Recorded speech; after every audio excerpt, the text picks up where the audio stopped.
इंसानों के साथ आमतौर पर जब भी गलत हो जाता है तो उन्हें इंसाफ की उम्मीद या तो भगवान के दर पे जाते हैं इंसाफ के लिए, या फिर वो अम, इंसानों के दर पे, यानी हमारे देश का कानून, हमारे देश की न्याय प्रणाली।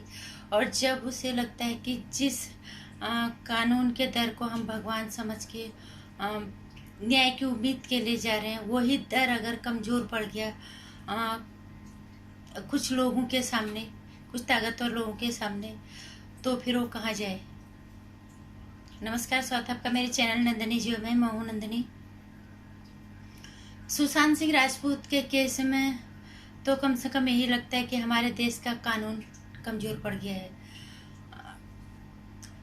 1.5 महीने से ज़्यादा हो गया सुशांत सिंह राजपूत की मौत को। पूरा देश, उनके चाहने वाले, जो उनको नहीं भी जानते थे वो भी, और ख़ासकर मैं जितने बड़े लोग हैं वो तो हैं, हम जैसे लोग जो सुशांत सिंह राजपूत का कोई सीरियल नहीं देखा, उनकी कोई फिल्म नहीं देखी, सिर्फ इतना पता है कि आदमी अपने दम पे इतना सफल है। हमारे लिए इतनी खुशी बहुत है कि कोई इंसान खुद के दम पे आगे जा रहा है। लेकिन उसकी उस खुशियों को ग्रहण लगा देते हैं बॉलीवुड के कुछ जो गंदी राजनीति के अंदर लिप्त रहते हैं। और इन्हीं का खुलासा करने के लिए, इसी चीज़ का न्याय मांगने के लिए पूरा देश, जितने भी चाहने वाले उनके हैं सब, और उनके लिए सीबीआई जांच की मांग कर रहे हैं। महाराष्ट्र सरकार उन्हें पता नहीं किस चीज़ का, शायद उन्हीं का दबदबा ये होगा कि जो सीबीआई जांच के लिए वो आदेश तक नहीं दे रहे हैं। चलो, उन्होंने आदेश नहीं दिया, न्यायपालिका जब न्यायालय तक ये बात पहुंची तो उन्होंने साफ मना कर दिया कि सीबीआई जांच के लिए न्यायालय ने बिल्कुल मना कर दिया। कितनी अफसोस की बात है और कितनी हैरानी की बात है।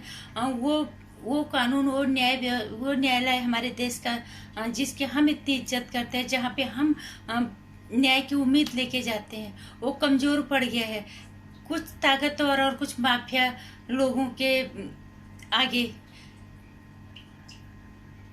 कुछ ने अपना जमीर बेच दिया और कुछ लोग जो है कमज़ोर पड़ गए इन ताकतवर और माफिया जैसे लोगों के सामने। आज अपने ही देश के न्याय प्रणाली पे अफसोस होता है, जो कि इन माफियाओं को और इन ताकतवर लोगों को हमारे देश के न्याय प्रणाली से डर लगना चाहिए। लेकिन उन्होंने हर हमारे देश के न्याय पालिका को भी अपने नीचे दबा दिया है। इससे ज़्यादा अफसोस और शर्मनाक बात क्या हो सकती है। और हमारा देश, और इसीलिए हमारे यहाँ के लोग एनकाउंटर जैसे जो चीज़ों को जब अंजाम मिलता है तो उसका दिल खोल के समर्थन करते हैं, उसको स्वीकारते हैं। क्यों? इसीलिए क्योंकि हमारे देश की न्याय प्रणाली कमज़ोर पड़ गई। हमारे देश के लोगों को हमारे देश के न्याय से भरोसा उठ गया है। वो इंसान जो अपने बलबूते एक मुकाम बनाता है, उसकी मौत मिस्ट्री बन चुकी है। सारे लोग जानना चाहते हैं। सिर्फ सीबीआई इंक्वायरी के लिए तो आदेश देने हैं, बाकी तो जो होगा वो सामने दिख ही जाएगा। लेकिन कार्रवाई तो बहुत दूर की बात, जांच के आदेश तक नहीं दिए जा रहे हैं। और लेकिन एक बात इतना तो तय है, अगर आने वाले वक्त में ऐसे अगर न्याय प्रणाली चलती रहे, ऐसे हमारे देश का कानून रहा, आने वाले वक्त में देश में जो अराजकता, जो अशांति होगी, जो अपराध चरम सीमा पे होंगे, उसके लिए सिर्फ और सिर्फ हमारे देश की न्याय प्रणाली जिम्मेदार होगी। क्योंकि तब क्या होगा, जब लोगों का भरोसा न्याय से उठ जाएगा, लोग एनकाउंटर जैसे लोगों को चीज़ों को सराहेंगे, उसका समर्थन करेंगे। और फिर उस एनकाउंटर में कुछ लोग तो सच्ची में जो गुनहगार हैं, विकास दुबे जैसे, ये इनका एनकाउंटर हो गया, ठीक है। लेकिन कुछ लोगों को ऐसे लोगों को एनकाउंटर कर दिया जाएगा जो वाकई में न्याय प्रणाली की न्याय की प्रक्रिया से गुजर के, कानून की प्रक्रिया से गुजर के और निर्दोष भी साबित होके बाहर आ सकते हैं। लेकिन नहीं, कुछ लोग फिर इसका बहुत फायदा उठाएंगे। तब अपराध चरम सीमा पे होगा, अराजकता, अशांति, और देश में अफरा तफरी का वो माहौल होगा जो कभी किसी ने कल्पना तक नहीं की होगी।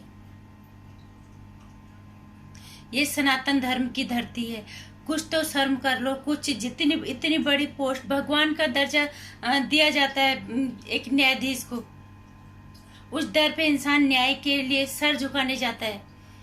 वहाँ की न्याय प्रणाली या तो कमजोर पड़ जाती है ताकतवर माफिया लोगों के सामने, या वो अपना जमीर या अपने आत्मा बेच देते हैं।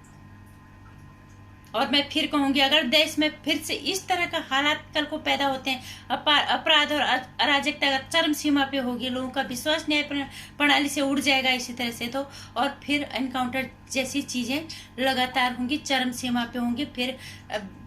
फिर निर्दोष लोग, दोषी लोग कम मारे जाएंगे, निर्दोष लोग ज्यादा मारे जाएंगे, और फिर अपराध चरम सीमा पे। और भारतीय इतिहास में, भारतीय न्याय प्रणाली के इतिहास में ये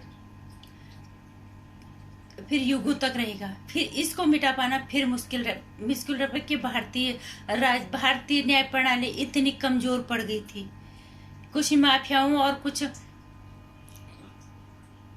ताकतवर लोगों के सामने झुक गए थे, या अपना जमीर बेच दिया था, या अपनी आत्मा बेच दी थी, या अपने पद की शपथ लेते हुए उन शपथों को भी वो भूल गए।